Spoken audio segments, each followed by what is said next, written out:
Hey everybody, welcome back. It's Jordan here. Today we're going to be building and reviewing the Lego Bricklink designer program Mountain View Observatory. This beautiful building here consists of 3,876 pieces. Honestly, I'm so excited to get this thing built and integrate it into the city. It's going to look fantastic on top of the mountain that I'm currently constructing for it. It's got all sorts of colors and interesting building techniques, and of course it comes apart just like a modular building. I'm really excited about the dome that actually has the giant telescope inside it. That is so neat. Let's crack it on open and see what's inside. The parts are divided among 25 different bags or building stages. We also get some additional bags right here with some of the larger pieces, such as the 16 by 16 plates. I also get this brochure right here, which goes over important information about the batteries found within the light brick. Can't recall if I've ever seen that before. There's a pretty nice looking sticker sheet right here with some awesome stickers, such as this UFO one right here. UFO crashed, alien, and a wanted poster. Some pretty awesome stickers are included in this set. And look at those parts. Like, there are some big and awesome looking parts. Note that there is no base plate. So this is not based on a base plate. Rather, it's on the larger plates, such as these 16 by 16s, 8 by 16s, etc. I'm excited to get started with the build, so let's do that.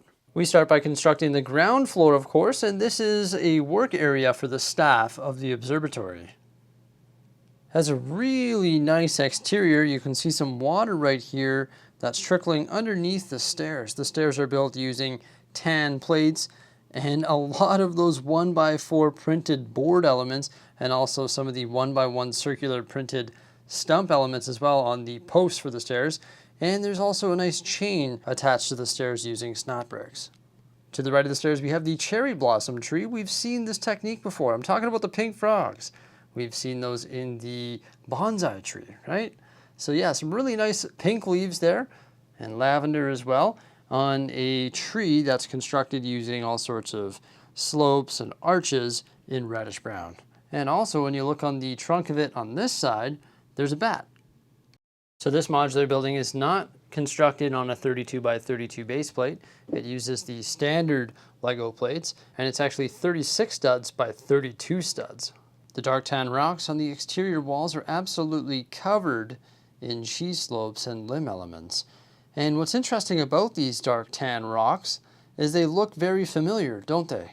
They look like the rectangular rock pieces, but the interesting thing is they are not. When I first saw the box art, I was like, oh yeah, we've got some rectangular rock pieces there covered in cheese slopes. I know exactly what that is. And I was confused and somewhat surprised when I found out that no, we were brick building these rectangular rock pieces. In fact, they're pretty much identical. I was very confused by that. And you can see them on either side. Even right here, where we have a really nice tree.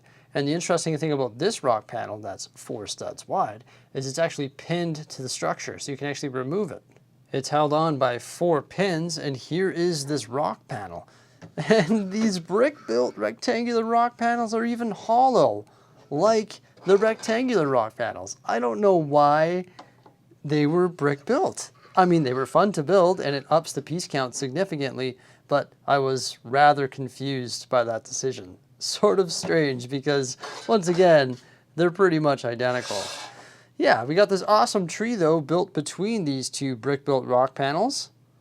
And it has all sorts of frogs on it, both green and gold, also some apples, and once again it's reddish brown arches and slopes, and then the limb elements on top.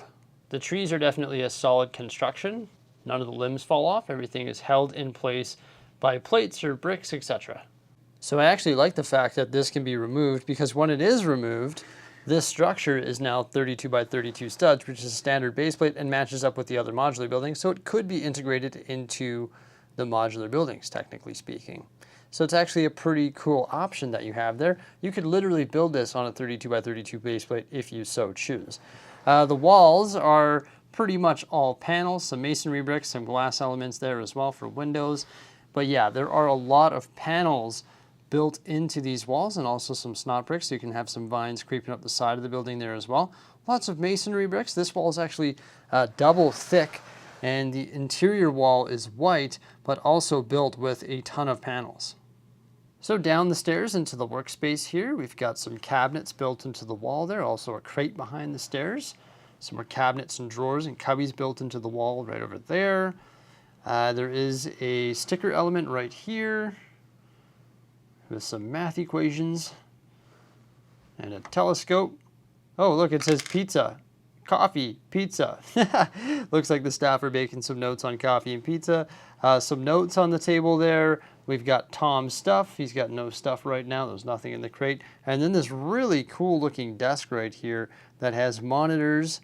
There are a lot of monitors, all sorts of sticker elements on tiles to create those monitors, and they're put at those unique angles using some attachment pieces. There's also a drawer there, couple keyboards, a phone, and then the alien sticker piece on the 6x6 tile right there.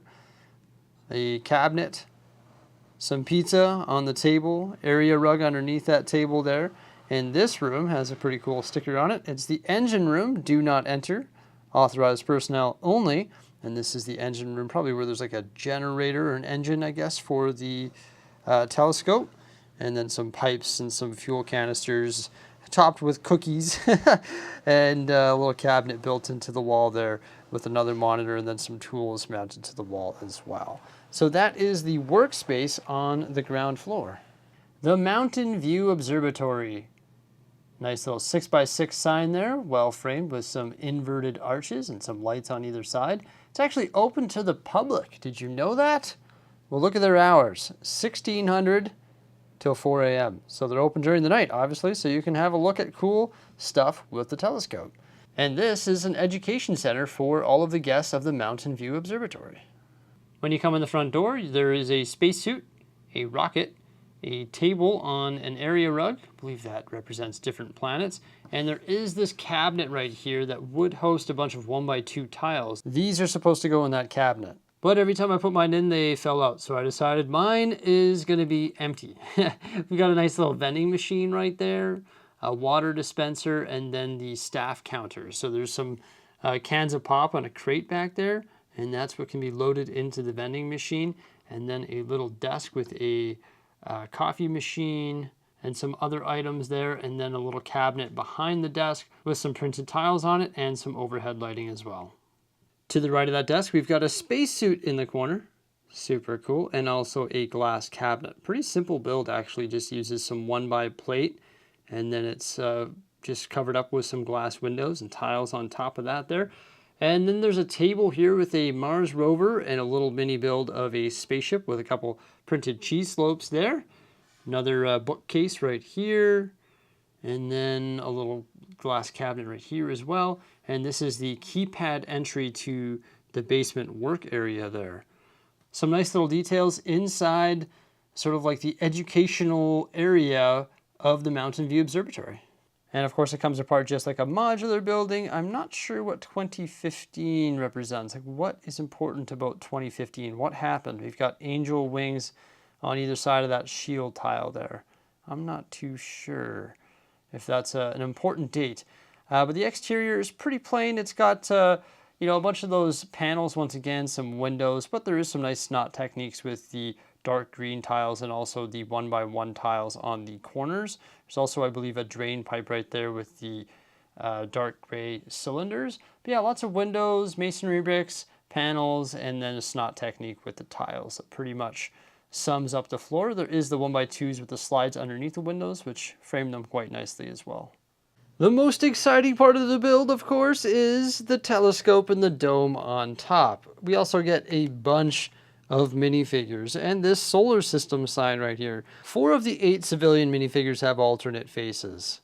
For the most part, they're pretty plain, but you actually get quite a few minifigures, especially when you consider the fact that you get a baby, an astronaut, and also a vintage spacesuit, but it doesn't have the logo on it. This shirt right here, though, is very suited to the set. I will say, though, I am sort of disappointed that there's not like a scientist or something like that. A minifigure that represents a scientist would suit this set nicely, I think. The dome with the telescope is the top floor. Has this really nice patio that's tiled off in white and light gray. Also has the black fence elements that are topped with white tile. This flag right here, a really cool looking telescope, and 2 sets of binoculars. We got one right there and one over here beside the antenna. The same colors and styles are carried over onto this floor as well. We've got some black windows framed using some dark green tiles, the black tiles, and underneath those are some of the modified plates with the slide. And the dome is really well shaped, and it actually comes apart in a few different sections. I'll show you that, but first let's admire the shape of it. It's built using bricks, corner bricks, 2x bricks slopes, some inverted slopes, and a ton of white cheese slopes. You'll see white and black cheese slopes all over this thing here that sort of give it its unique shape. And a really cool thing about it is it can actually spin 360 degrees, and it's actually a very easy but clever building technique. And also these doors right here can open up. They're on tracks. There's one track on the top, one track on the bottom. They're all plate and brick built, and they can open up to reveal the large telescope within. These doors or shutters were built using plates, sort of odd. We have 6 plates stacked on top of each other rather than 2 bricks. You see that? Then above that, there's 3 plates, etc. It's sort of strange. They're a bit like flimsy, if you will. Not really. I guess they're sort of held there by the dome, so they definitely work well. It's an interesting build, that's for sure. But I didn't understand why we would use 6 plates rather than 2 bricks. So that's really cool, but how do we see the interior of the dome? Well, there's actually 2 different floors. There's the ground floor here, and then there's the actual telescope floor. So we can actually remove this whole dome by just picking it up like that there. And how does it rotate? Well, there's just a circular element right there that fits right into this pillar and allows it to rotate. This floor is essentially empty. We have an exterior door, the staircase leading up from the previous floor, and then the staircase leading up to the dome. I like the way that the walls were constructed though. It used these 1x1 pillars here, sort of offset, and top those with the snot bricks and the clips with the bars, and also those fancy bricks there. Then we have some more snot mounted green tiles, and also the windows, bar elements above that, and then these elements here, I've only seen those on the top of my train. I don't know what they're called. I'm stumped. I should have looked it up. But then there's also hinges to fill in these gaps, and there's lots of hinges. 8 of them, which is neat, and then these tiles here do a great job of sort of holding it all together. The dome can be taken apart in a few different sections, so these doors are actually their own little structure, and you can pull them off like that there. They look sort of odd, don't they? But hey, it does the trick. And then you can remove this back section as well. If I just rotate this around, we can just pop this whole top off like that. So that's the next section. And then this back section as well, like that there. And then you can really get inside and admire the awesome telescope. The telescope looks great. We've got another cookie. Great part usage right there. I love those cookies with the jelly in the center. Got some circular elements and some snot bricks with some grill pieces and some printed tiles, flex tubing, and some gears on the base of it. That's because it can actually move. So when I spin this here, it connects to a gear which will turn a Technic axle and turn a worm gear on the bottom of it, and then turn the gear that's actually attached to the base of the telescope, and that will allow it to move down and up. So it's really cool that we have that awesome range of motion. And go right up like that there, and there are some Technic elements that are sort of basing it to the ground and making it smooth to operate. There's also a light brick right here, and when you press that, it sort of lights up the entire dome. There's a hatch on the ground there, and when you open that up, it's going to line up with the staircase from the previous floor. There's some computers on the wall there beside that hatch. A clock mounted to the wall, and some more print pieces as well. And then this cabinet or piece of equipment embedded in the wall beside the telescope. Piecing it back together is fairly straightforward. You can see some of the brickwork in these panels. Just sort of line it up with the studs and push it down. Some more brickwork in this one here. And line the roof up. This one's a little bit more difficult to line up. Oh, never mind. There you go. And then the most difficult one to put on one-handed probably be this one here, but not really. Everything is fairly straightforward and easy to assemble. So yeah, it's really cool. Just got to make sure that your bricks on this one here line up with the track so the doors can actually open. You see the track on the top and the bottom. Those panels just sort of glide on those tracks to reveal the telescope. And then you can actually make it go up and down with the doors open as well. And also light up the entire dome. So cool. So everybody, there we have my build and review of the Mountain View Observatory. I think this thing is fantastic. It's going to be a little bit of a challenge to integrate into the city, but once it's placed in the city, it's going to look amazing. I love the telescope, the dome. It's got some awesome interior details, a lot of wall panels, and I'm confused by some of the part choices, but I didn't even point out some of these sticker elements. The future is you on those flags there. Pretty awesome set. Everybody, thank you so much for coming on by. I hope you enjoyed this review. Remember, like, subscribe, and stay tuned for some more great stuff. And remember, the future is you. Farewell.